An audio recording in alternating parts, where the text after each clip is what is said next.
as you guys join in on the live show, we've been doing kind of like one-on-one guests sort of format. So today we're planning to talk about some of these end of year sort of planning, strategic tax type strategy moves to think about. So what I thought would be a great thing to do today was to kind of bring in our whole team. So right now we got like kind of like the power team. Collectively we have like a serious amount of like financial geek power right now, I think, between the four of us. There's a lot of nerdiness present here. Yeah, we could. So we're going to try to stay out of getting too geeky with this stuff and hit the high points. Right. But anyway, we're excited to kind of talk through some of these end of year tax moves and hopefully you can get some nuggets or two that you can use in your situation. The plan today was to talk through some of these tax strategies that you can kind of think about using around this time, even if it's not the end of the year and you're listening to this on the recorded version. These are the types of things you can really do anytime, but if you haven't done them and it is the end of the year, it's definitely something to really think about. We'll also talk about some of the just housekeeping stuff to think about, and then really wanted to wrap up with some of this prepping for the new year. So things to think about, as we start to plan for what we want to accomplish next year. And that's always a hot topic. As we're recording this, it's December. We're right in the stretch of the holiday season and we're getting down to the last 10 days of the year. So everybody's thinking about like, what are we going to accomplish next year?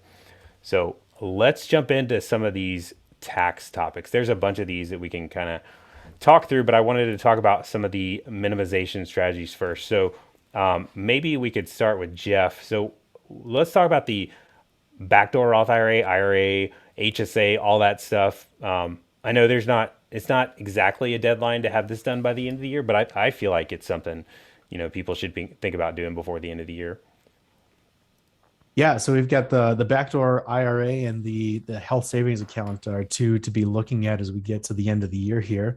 One reason, I guess, if again, real basic, if you don't know, the backdoor Roth IRA is a way for the high income earners to be able to get some money into a Roth IRA.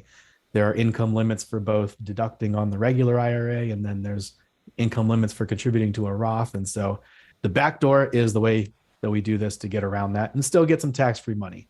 The actual deadline to contribute to an IRA for 2022 will be the tax filing deadline, which I believe is the 17th this year coming up, maybe the 18th. Normally it's the 15th, but that's coming up. But if you want to make it just a little easier on yourself as far as the tax filing goes or your tax preparer, if you make that contribution by the end of the year, there's one less line or a couple less lines you actually have to fill out on your tax return to get that right, be on Form 8606. But yeah, you can do up to $6,000 for an individual. That's per individual. So if you have 17 IRAs out there, you can't make 17 different contributions of $6,000. And then the HSA is another one to look at. Maybe if your last pay stub already, you can look and see if you've been contributing through work, did you hit that maximum? And then if not, you can go ahead and make an individual contribution there to top off the account. But good time to be reviewing how much has gone into those accounts just to see where we're at. Yeah, the HSA and backdoor Roth, those are some of the best tax shelters out there. So for sure, first thing is making sure they're getting funded, and ideally they're funded both in the calendar year. But if you get down to the stretch, you can fund both of those last minute right before taxes are filed. So then there's the 401k, 403b, 457. And so those have a little bit different timing rules. Those do have, a hard deadline. So Hugh, you want to talk about, funding, making sure we're funding those appropriately, the 401k, 403b, 457, all those work retirement plans? Yeah, so at this point, those are funded through payroll. So at this point in the year, if you're not on pace to max out for the year, that one's probably gone, but you can look forward to next year and make sure you get that set up. So 22,500 is the annual max for the 403b and the 401k for 2023. So yeah, now's a good time for those types of accounts to make sure you're on pace to max out for next year. What are some of the things? I mean, I know I've working with families. A lot of times, we'll ask the question, are you funding those plans? And the answer is like, yeah, I'm maxing it out. But oftentimes, like when we kind of look at the pay stubs, it's not being maxed out. So what happens? I mean, like what, so maybe if you're listening, like it's probably best to like verify that, right? Yeah, so you're gonna want to look at your pay stubs to see what you're on pace for. So 20,500 is the annual max for 2022 for those types of accounts. If you're not maxing it out, most people, if you're an attending physician, you're probably gonna be in a lower tax bracket in retirement. So gonna make sense to defer any as much income as possible during your main working years. So yeah, that's the main benefit missed out there. But also, if you're going for public service loan forgiveness, another reason to make sure you're maxing those out to lower that income for whenever those payments do come back. Who knows when that will happen, but if you're on an income-driven repayment plan, that's another way to maximize that benefit. Yeah, I think the issue that happens with a lot of these things is we put it on autopilot and we forget to check on it. So it's like, yeah, I'm maxing it out, but like I started it in 2008 or something. Right, or we'll see. Yeah, I'm maxing it out, and yeah, you hit 19,500, but that was the max for 2 years ago. So Yeah, um, or like 17,000 or whatever. yeah, right. So the max changes every year. And so speaking of that, like what are the new limits? We got new limits on all this stuff too. So maybe Jen, you want to go through the new limits for the IRA, HSA, I all hope that? I have them all right in my Yeah. head. I don't have the Cool. list Just- pulled up. New 401k, 403b, 457 limits is 22,500. New IRA, Roth IRA is 6,500. New HSA 7,750 for family, and then half that for individual. I think all catch-up contributions are staying the same. Is that right, team? It's 6,000 for 401ks, 1,000 for, yeah, so I think that's all the same. So main thing we encourage people to do is, just make sure you're still on track. If you're a percentage, divide that 22,500 by your expected income, and make sure that percentage is on track to get you maxed out for the year. Make any adjustments as needed. One thing we also caution people to do is sometimes things can get funky with 401k plans. If you overfund it and your plan doesn't have certain features on it, you can miss out on contributions. So usually we recommend spreading that out over the year as much as you can, and then just reach out to us if you have questions. If you're not sure how to do it, just shoot us an email and we can help you figure it out. If you're working with us, if you're not, you can feel free to reach out. with Yeah, feel free to questions reach too, out. but we won't know your situation. So we're going to be like, I don't know. It's hard to, Yeah.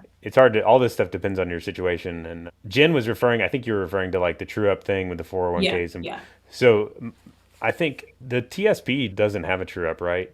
I don't think the government TSP has a true up. I don't remember off the top of my head, but that sounds right. I think they do it by per pay period is Their their true up. technical language. So if you are maxing it out, by November, you're going to miss out on that match for December. So that's one. While we're talking about this, everybody, if you haven't checked on this, especially if you're not working with us, like we kind of check on these things on our end. But if you don't have this true up, say you're like a super overachiever or saver, and you just kind of want to, you've heard that it's best to save it as fast as possible, get it maxed out early, which kind of in itself is a good thing. But if you're in the TSP, for example, once you max it out, they stop matching. So like in future pay periods, you lose the match if they don't have this true up feature. So a lot of companies don't offer it. In fact, our 401k doesn't have it in like this company, in our planning business. Surprise. By the way, no, because it's kind of like an extra feature you have to add onto your plan document. Like we use Guideline, just FYI, like they're a 401k provider and they're very like automated. And so they're not going to be able to add like special features like this. So a lot of 401ks don't have the true up feature. And if that's true with yours, you have to make sure you're maxing out right at the end of the year. Otherwise, if you're maxing out early, you're going to miss out on matching dollars. And the way to verify it is just to look at a paycheck or pay stub and do the math and see like kind of calculate like what point in the year you're going to max out. Yeah, and common times or scenarios where you might end up maxing early and didn't really try to do that is maybe you're a second year attending and maybe you weren't getting RVU bonuses in that first year, but the second year it's a lot more than you expected. Well, hey, if you get that in July, you might want to look at what percentage you're contributing and make sure you're on pace to hit it at the end of the year. Yeah. So if you have an option, a lot of times we'll encourage people to do, some 401ks let you do a dollar amount, some make you do a percentage. So if your income is variable at all, just to kind of help, protect against that, try to do a set dollar amount if you can. Yeah, that's ideal. A lot of them don't let you, which is unfortunate, but so you got to do more math and tweak it. It gets a little trickier if well, there's opportunity, but it also has a lot more gray areas when you're self-employed. So if you're funding, say you have a side hustle like independent contractor doing like locums work or something, and they're paying you as an independent contractor, or you just have any side business income where you're actively working. In some cases you can open up your own 401k. Now the rules in whether or not you can open that are pretty complicated in itself. So if you work with us, talk to us. If you don't work with us, talk to your financial advisor, tax advisor, all the advisors about this, because it's a pretty complicated subject. But assuming you are funding that as well, like a self-employed 401k, the rules for funding it are a little different because you're the employee and the employer. So you can fund same thing with the 401k, 403b, 457 on the employee portion. You can fund that. Typically, you need to fund that by the end of the calendar year. And then another side note on that, you can't fund that twice, by the way. Like you can't put in the employee portion two times. So that's a calendar year deadline. And then on the employer side, that deadline is tax time. So that is a separate deadline, separate contribution amount. And so that's for you self-employed folks to think about. And it's good to kind of zip that. I think it's good to zip that up, like the plan for it by the end of the year, just because there's two different options to fund it. And then along the lines of self-employed, like maybe we could talk about some of the end of year things to think about for self-employed. For sure, it's, you want to be, because that's a little bit unique tax wise. But I think the one thing I would emphasize is making sure you're keeping track of like what are your business expenses and having that organized and having a conversation if you're working, hopefully you're working with an advisor, tax advisor, or whatnot, and having a conversation around this time of year about like, am I doing it the right way? Am I organized? Am I maximizing the tax shelters that are available? Like what's going to happen next year with all my tax and business and everything? And then what's this year looking like? Because in some cases there's some opportunities to like shift things into next year versus in keep it in this year. But that gets really personalized to your situation. I mean, all this stuff is dependent on your circumstances, but that's especially specific to your circumstances. So I just wanted to kind of throw that out there as well as for self-employed folks, or if you have your own business. Roth conversion. So that's another one. Who wants to tackle Roth conversion? This is a big topic, but maybe we can hit the high points. Jeff, you look like you're eager to talk about Roth conversion. Oh man, who doesn't like a good Roth conversion? So yeah, basically a Roth conversion, if we're playing catch up here on what it is when we have some sort of pre-tax account. So usually that's in an IRA. Perhaps you have a 401k or a 403b that is pre-tax and allows you to convert within it. That's a little bit more rare than just being able to do your own IRA and convert that. But when you contribute to the IRA, it's pre-tax, but when you take it out, it will be taxed. And so the Roth, it's going to be tax-free forever, assuming that you're taking qualified distributions, which once you have it in the Roth isn't too hard to do. But the idea is, when is this a good time to make that change from an IRA to a Roth? Because when you make that change, you are taxed on the amount that you switch or you convert from the IRA to the Roth IRA. And so a few different scenarios where that might make sense right now. Number one is when the market is down is a good time to convert. One reason for that being you convert it and you pay taxes on a smaller amount now that it's gone down. And then later on, we assume it's going to grow again. And hopefully it grows a lot more because the market's down. So we get that into a Roth IRA so that all that growth is now tax-free. And it just so happens that the market's been down this year. Is that right? Anybody heard that? Once or twice. Not too bad though. But there are, a few other pieces of this so the market being down is one option or one component that makes it attractive. But there are a few other places where this might, maybe that's one piece, but to personalize it, should I do it or should you do it? maybe would anybody else like to share some of these scenarios that kind of play into that? Yeah, I mean, we have a fellow, so she's in fellowship this year in a lower state income tax state, planning to move when she graduates next year to California. PSLF is not in the cards. So as far as like increasing her income for this year's tax return, it's not like a huge hit. That's not a consideration. So yeah, we're essentially rolling old 403Bs into Roth IRAs and going to use the brokerage account to pay the tax on that. So yeah, another thing I guess to keep in mind if you're doing Roth conversions, you have to have something outside of those accounts to pay the taxes due for that. So just keep that in mind.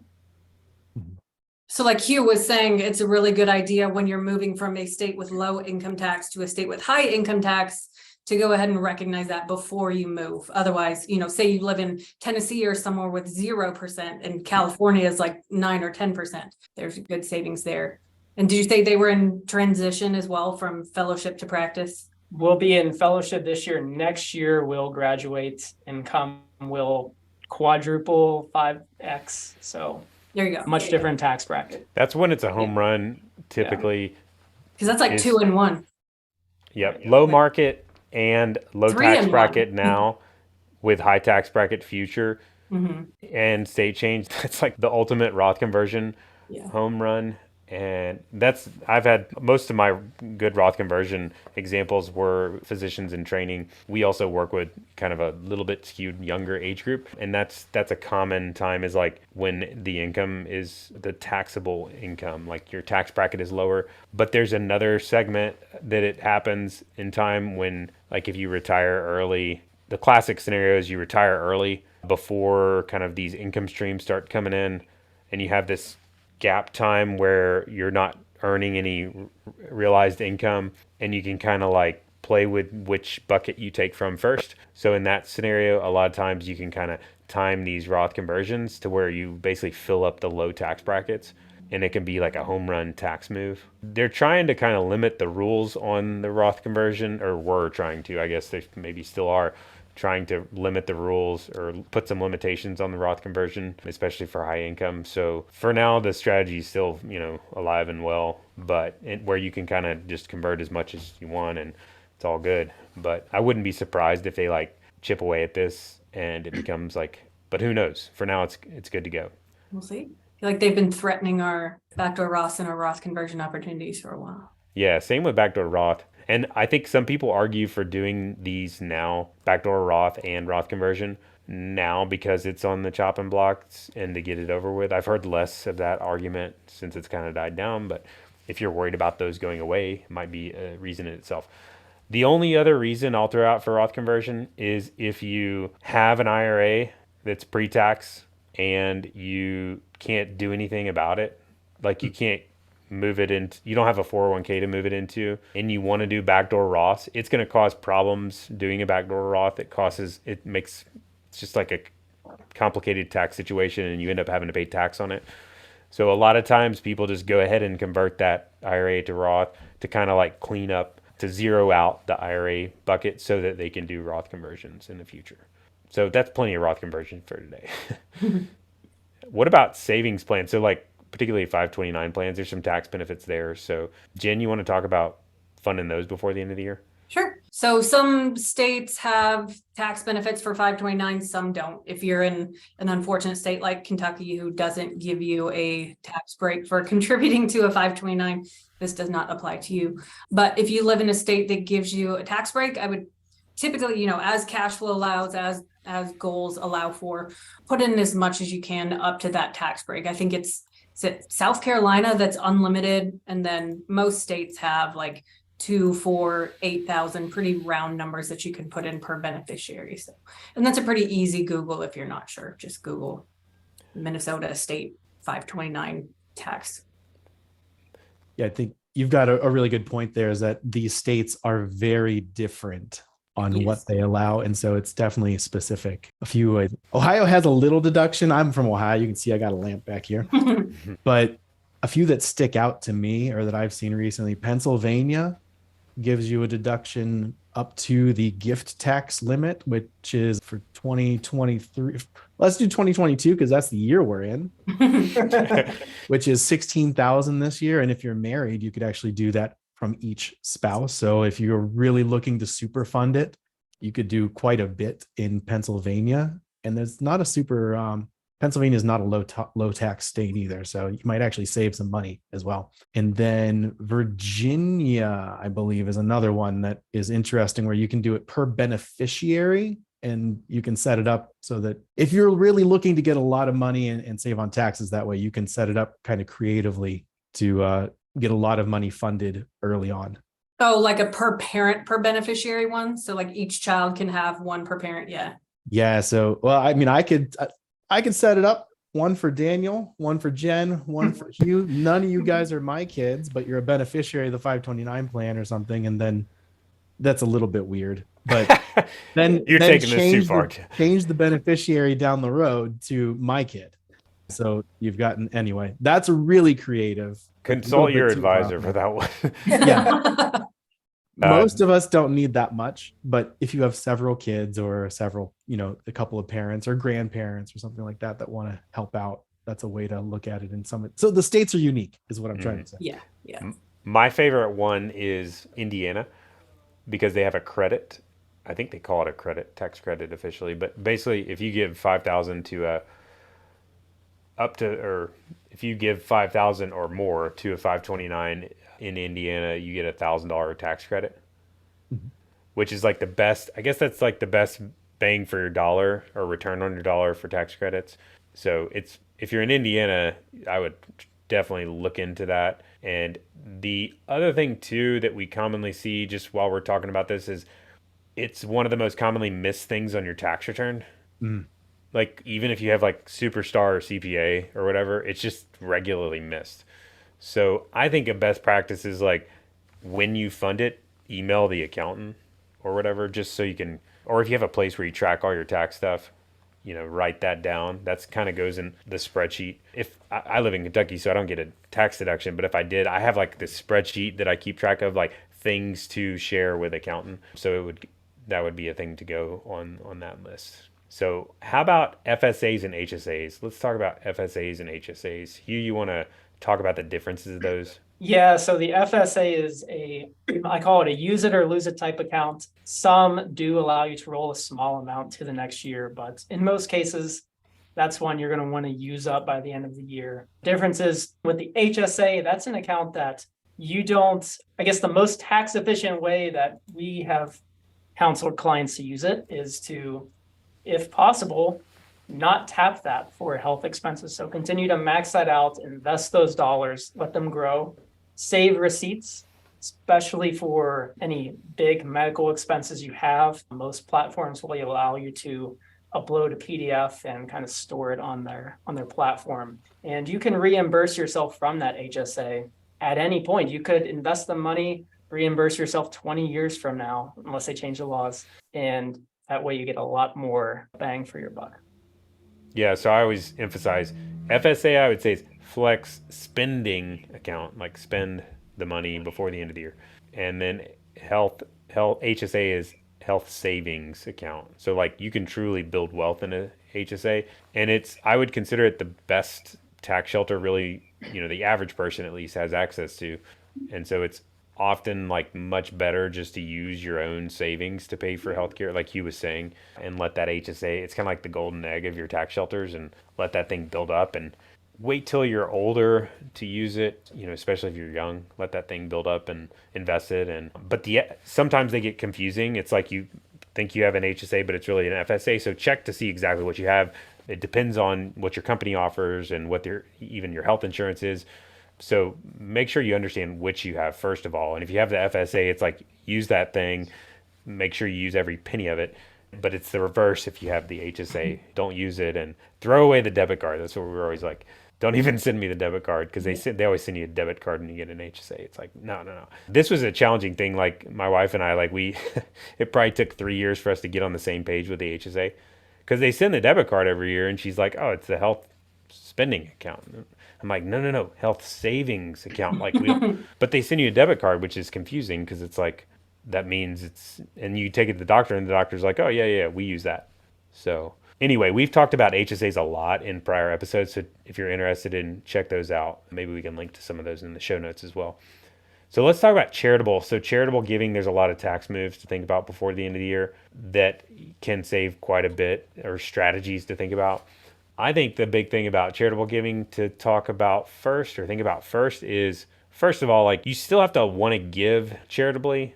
It's not like there's such a good tax strategy that it makes it better than you, like, you don't Keeping it. make money.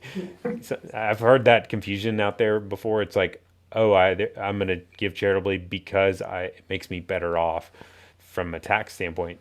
No, it makes giving better, but you still have to give money, I guess is what I'm trying to say. And so I think it's important to kind of hit on that first. It's like, if you have any level of charitable inclination, these are, I think, things to be thinking about, and it can make it even more efficient once you add on these tax strategies we're going to talk about. So if you're thinking about that, definitely keep these tax strategies in your back pocket. The first one I'll throw out is, and I'll kind of cover this one. I think this is something you see less commonly for younger folks. It's typically a strategy for, as you get later in life. So if you have an IRA that requires you to start taking money out of it, that's called like an RMD. So if you have an IRA that's requiring you to take money out, or requiring RMDs, you can opt to take the RMDs and give it to a charity using, it's called the QCD rule. So you can send that money basically directly to the charity. And so that is a valuable tax strategy, especially if you're taking the standard deduction on your taxes, because you don't have to take the income on the withdrawal from the IRA, because you normally would have to take income when you take the withdrawal from the IRA. But when you do it this way, you don't have to take the income on the withdrawal, and it's just kind of like a neutral thing, and you're able to give it to. So in other words, you get a tax benefit by by being able to take it out of your IRA and not get taxed on it, and still give it to the charity. So it's especially valuable for people that are taking RMDs and that are taking the standard deduction on their taxes, which is pretty common for people that are retired. So that's the least commonly used strategy for at least probably a lot of you all listening. I'm going to let Jeff talk about the more commonly used strategy. So let's talk about stock, like giving stock. Why would you want to give stock? Well, first of all, I was not expecting you to bring up RMDs. I know. I had Threw you off.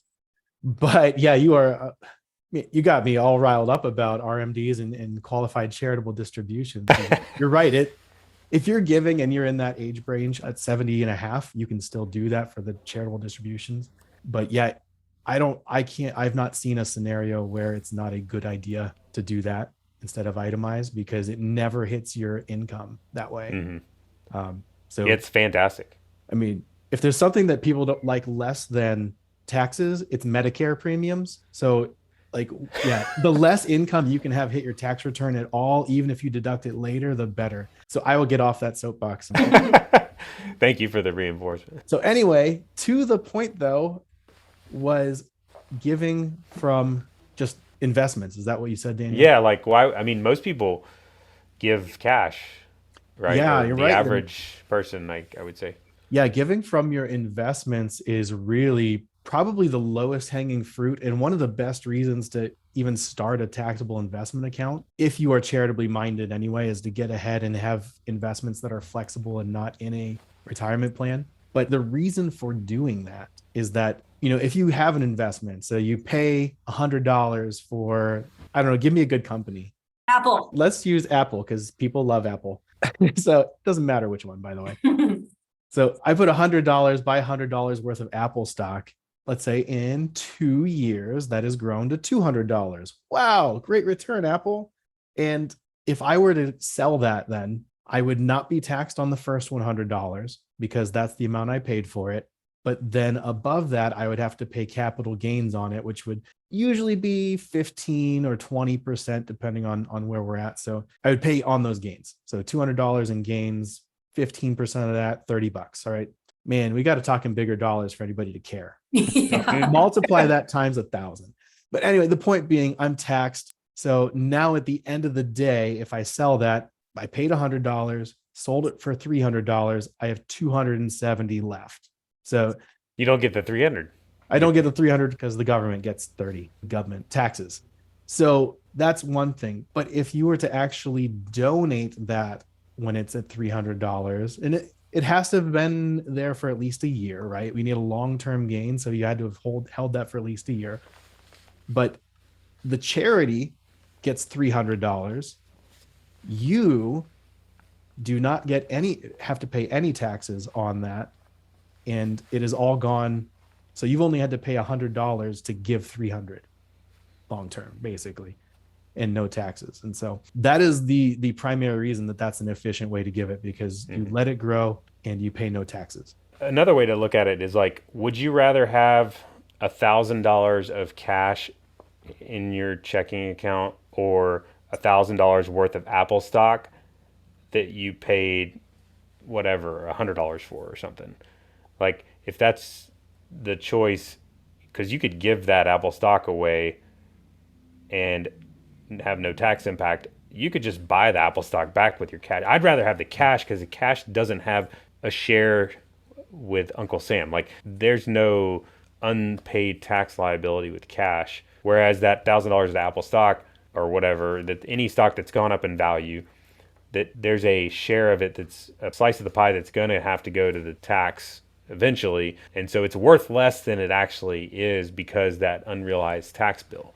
So when you can give it away, if you're already going to give the money anyway, that's a home run if you can give something like that that has that unrealized tax bill without incurring any taxes. And keep your cash and then just buy the thing right back. Because that's what a lot of times happens with our families we work with. It was we're like, let's give the whatever Apple stock, for example, and then we'll just buy it right back.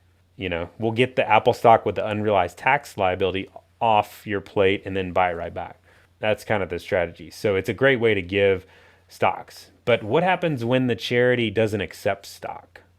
I think I'm kind of We're out of solutions. we just give up. Donor advised fund. So Hugh, you want to talk about the donor advised fund? Yeah, so the main benefit of the donor advised fund, to use Jeff's example, you give the stock that has some gain in it to that donor advised fund, and you get to then take that deduction in that year that you make that donation to the fund. And the deduction is based on the market value. So not just the amount you purchase the stock with, but it's the market value. And then from there, you can distribute money to charities as you please. It doesn't have to be that year. It could be the next year. So another, I guess, main benefit of that is if you wanted to batch your charitable giving. So maybe you don't necessarily want to give it all away this year. Now, hey, maybe 2021 was a better year for this when the market was up. But let's say you wanted to give, $10,000 to St. Jude for the next 3 years. You can move $30,000 of very highly appreciated funds that you have from your brokerage account into that donor advised fund, and then distribute the money over the next 3 years. Yeah, it's kind of like your own charitable. You mentioned batch giving. What's that? Basically, I just mean bunching the amount you want to give over the next few years into 1 year with your transfer. And that's a tricky one to explain. Without a diagram, I feel like how it works. You need some visual. Yeah. We need a visual aid to explain that one, I think, and another 10 minutes minimum. What would you call it, Jen? How would you describe it? That's exactly what I would call it, is batch giving. To try and explain it, it's the way the standard deduction works now is it's very high. So a lot of people will miss out on the tax benefits of giving, which, ideally the tax benefits is not the only reason we're giving. So it's not a reason not to give. But if we could batch, and Hugh's example, that 30,000 into 1 year and get above that standard deduction into the itemized deductions, we get to realize some of the tax benefit on that, versus the 10,000 a year may not be enough to bump us above that standard deduction limit. So we may not realize any tax benefit from the giving if we don't batch it. Yeah. I was looking at a scenario recently with a client for batch giving. I think it was pretty straightforward. Like, they had given a lot already this calendar year, 2022, and they got a big bonus at the end of the year. And they're like, what should I do with it? So it was just cash that they had in their account. And so they had already like exceeded this standard deduction. So in other words, like every dollar they give is a straight tax savings. Normally that's not the case because of this whole standard deduction. Like if you have no house, no income, and you give $1, you don't get any deduction on your taxes. So you have to exceed this threshold we're talking about to start to get a bang for your buck. So this person had already given enough to where they're getting a deduction for every dollar they give in this calendar year. So they got a big bonus. They're like, what should we do with it? And I'm like, what I would suggest is go ahead and give for next year and the year after, because you're already receiving those tax benefits, and they, we're really close to the end of the year anyway. And then when we looked at next year and the year after and ran the numbers, it was like gonna be a much lower savings spreading it out over those years, because they were gonna have to kind of exceed that threshold again before they started getting a bang for their buck. But it's very situational. It's just something to have on your radar if you're giving, is this batched idea, along with the other strategies we've talked about. And sometimes you can kind of use multiple strategies. The big thing though is, I think with giving, we talk a lot about like tax strategies. I've talked to many people about the tax strategies of giving just because they're thinking about giving, but they haven't even started giving. So I think what I would emphasize is there's a lot of really good benefits of giving, non-financial benefits, like all the happiness. There's a lot of happiness researchers, which is interesting to me, that like research different financial things you can do and how it translates to happiness. And to me, the most fascinating thing, and it's not really that big of a surprise, I guess, but it's so interesting, is that they have kind of concluded that the best return on happiness is giving money away, which is just, I think for some people, surprising. And so that, I think, is an important thing to remember, is if you're thinking about giving, like just kind of give it a shot, take a jump. That's the bigger thing, is like taking action on it. And then you can kind of circle back to this, the tax strategy stuff. That just kind of amps it up even more. Yeah. All right. So I was going to say, anecdotally speaking, this is not research here, but have you heard anybody complain like, oh man, I'm just so mad that I gave so much? Like, never. No, I don't think so. No. It's kind of like paying off debt. It's like nobody ever regrets, like they're like, man, I wish I hadn't given so much money, or man, I wish I wouldn't have paid off that debt so fast. Put an asterisk next to student loans though for that one. Yeah. Maybe that one. You had to bring up the exception. on the flip side though, I mean, in conversations we have with families all the time, maybe you can get a quick raise of hands. How many have you're like, yes, I know it's coming here. How many of you speak to somebody or families that commonly say, I want to give more, I know I should give more? And Yeah, maybe it's usually the should. It's like, I know I should, and I'm trying to come up with a plan for it. And I think that's a lot of it is, we can talk about the tax benefits, we can talk about all that, but really we just need to have a plan for it. And then we can strategize from there. After you decide what's important to you and what the level of that looks like, we can, kind of facilitate things from there. But it should be more based on, your values than it should be the tax strategy. Yeah. So I think the takeaway there is like, don't get hung up in the tax stuff we're talking about. These are all like good strategies, but I've also seen people get hung up in them to the point where they almost like don't give, because they're like, how do I figure out all this? Analysis paralysis. Yeah. Just like give, even if it's cash, and then get in that routine, and then you can circle back to the strategy. Or if you're already giving and you say, you should give more, then just like do it, or, dial it up.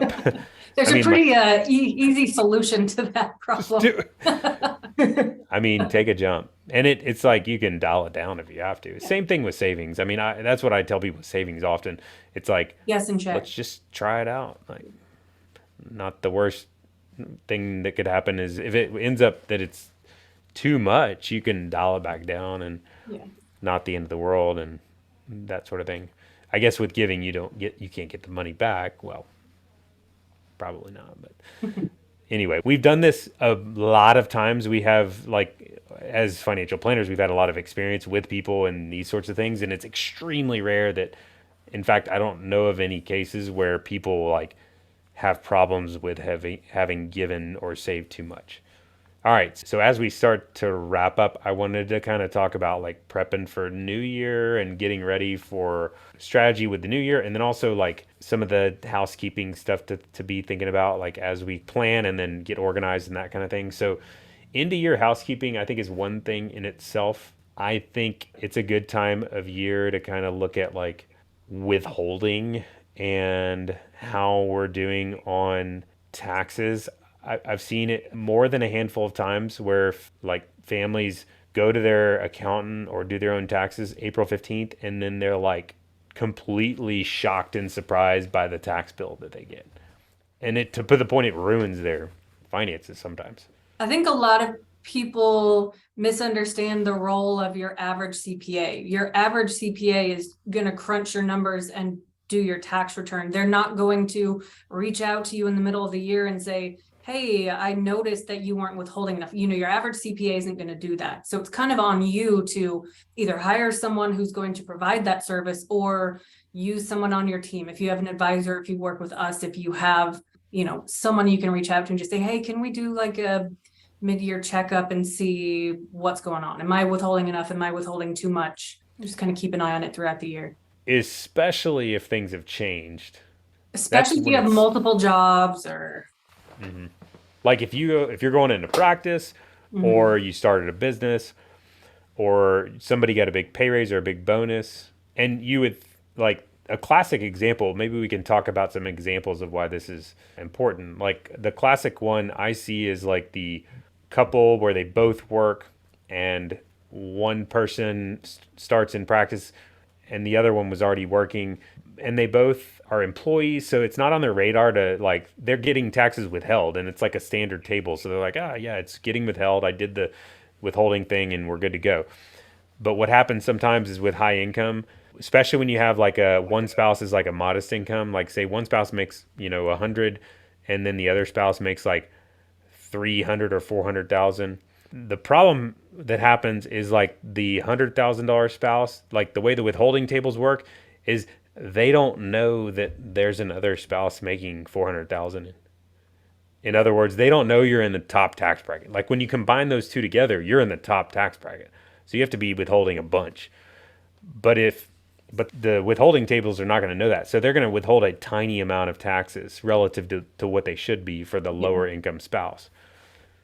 Well, I think the W-4 doesn't help. I think it's kind of misleading. And I think a lot of people, understandably so, look at the W-4 as if it's like an actual tax return. It's, it's all that form does is tell your employer what we want to be withholding. It's not changing your tax filing status. It's not doing anything. It's more of you can kind of use the W-4 as a puzzle to tell them what we want to withhold. It's not going to translate to, like I have a lot of people, I say, hey, you need to check the married filing separately or single box. And they're like, well, why would I do that? I've always heard it's better to do married filing joint. So I think there's just some misconceptions in how you fill that form out. So if you do get a new job, you change a job, make sure to ask for help when you're filling out that form, because there are just some strategies you can use to make sure we're withholding the right amount. And it may not be what you think it is. Yep. All right. So what about, let's talk about getting organized for taxes. What should we be like saving or tracking, or like what can we throw away versus like what should be important going in the important pile? Maybe Jen, I'd love it. I know you have seen both sides of this, so I'd love to hear your thoughts on. Well, I would say when in doubt, don't throw it away. Worst case scenario, you send it to someone and they say, hey, we don't need this, but we'd rather have that than you throw something away that we actually need. I think most documents start coming out at the end of January, beginning of February. So keep an eye out for W-2s from your employer, 1099s if you did, any rollovers or backdoor Roth IRAs. If you have a brokerage account, we run into that a lot. People who are very excited about getting their taxes filed early in the year and they're new to having a brokerage account will file their taxes and then in March be like, oh, what's this extra form? So make sure to ask if you're not sure. But yeah, I think they can send forms out to you until well into March. So keep an eye out for those things.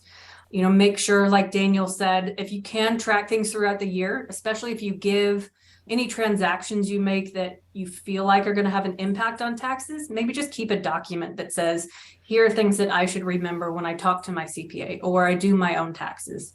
So, 529 in there, any other giving, any transactions you've made throughout the year. I think those are all good things to just kind of keep organized for tax time. Yeah, and I think that's good for everyone, even if you're just have a simple tax situation. Now, if you Yeah. have a business or like any form of like self-employed income, like if you're even if you have a side hustle that's just relatively small, that's when it gets a little bit more, I guess, complicated, or there's a lot more opportunities. So we typically suggest having a completely separate checking account and like run everything through it, mainly for the reasons we're talking about of organization. And because what happens is, say you are taking extra shifts in locums work or something, and it's 1099 independent contractor, it might be that there's some stuff you can write off, like, continuing education or, whatever, cell phone and home office. And there's a list of things potentially that you can write off. But what happens is you go to do your taxes in April, hopefully sooner, and you can't remember. It's very difficult to remember all that. It's difficult. It becomes difficult to save the receipts. Whereas if you just had one account where everything ran through, you just look at the account. Like all the transactions are, you even have to keep track of your income too. Like that's the thing. People think the 1099s are the tracking. Actually, you're responsible for keeping track of your income from your business and expenses as well. So it's way easier to just have all of that run through a completely separate account. And if hopefully you don't ever get audited, but if you do, the auditors are very much in favor. Like they want to see a separate account where it's all. I got audited a long time ago. I remember that was one of the first questions they asked. They're like, "Is this a strictly business account, like, or is this like combined with the personal?" Because as soon as you combine it with your personal, it becomes like a train wreck of confusion and a mess. So make sure to be. And if you haven't been doing that, like January 1st is like the best time to kind of make that transition. All right. So last thing I wanted to talk about, let's talk about preparing for the new year. This is, I think this is the most, and people love to talk about this. Like this is a fun topic, but there's a lot of like goals that people set that they don't end up following through on. So Jeff, we've been on several episodes talking about like happiness and what's most important and that sort of thing. Like in your opinion, like where do people miss the mark on this whole like New Year's resolution thing? I think a lot of it comes down to good intentions, but no action. And there are a few different ways that you can hopefully kind of force a little bit of action on some of maybe the plans that you have or the good intentions that you set out with. New Year's resolutions are a thing because we all feel kind of this pull to better ourselves, better our lives, and live according to the values that we have. And so I think two things that come to mind right now would be to actually set things up ahead of time that align with your values. So if you have an intention to spend time with your kids, I've seen this on your calendar, Daniel, like put a day every month and already block it off, or an hour on their birth date day of the month that says, hey, this is already scheduled.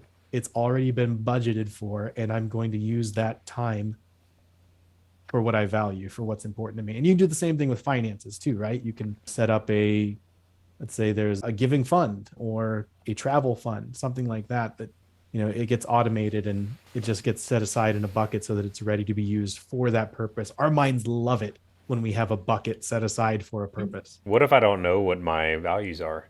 Then you're hopeless, Daniel. Come on, Jeff.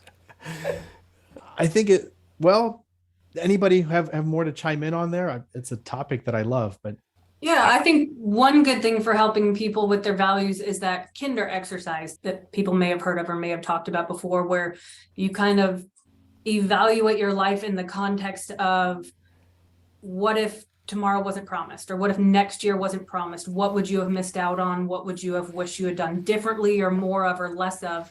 And I think that can kind of help you pare back on what's actually the most important things, because it's, when people are on their deathbed, you always hear, I wish I had spent more time with my family, or I wish I had traveled. I wish I had spent my time doing XYZ, not necessarily, I wish I had worked more. I wish I had taken that second job. I wish I had bought the bigger house. It's usually more about people and time and quality of life than it is the physical things.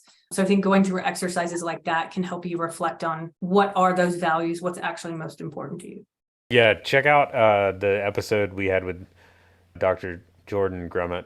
I guess it was probably 4 or 5 shows back, but he's the hospice doctor that worked with a lot of people nearing the end of their life, and wrote a book on their regrets.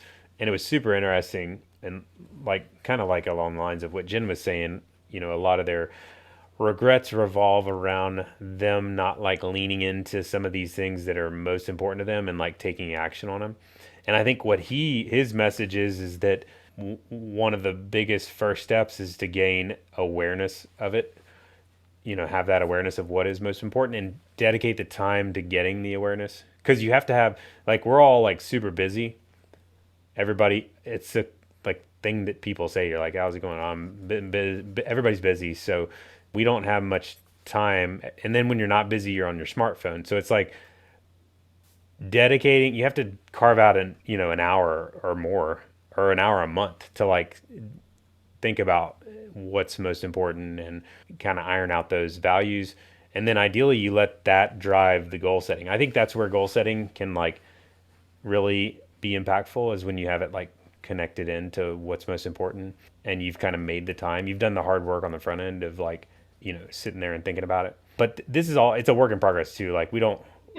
You're not going to be perfect. We don't want to be too hard on ourselves. It's just about making positive steps in the right direction. Like Jeff was saying, we all have that drive inside that we want to, make positive progress. So I think we're right at time. This has been a lot of stuff. I think we could cover 10 sub shows within each of these points. So I have appreciated all of you all coming on to chat about all this stuff. Yeah. This is First live show. Yeah, fun times. And we'll look forward to catching up again. Hopefully next time. And I guess we're in the holiday season right now as we're recording this. It's December 20th. So hope everybody has a happy holidays and happy new year. We'll see you on the flip side.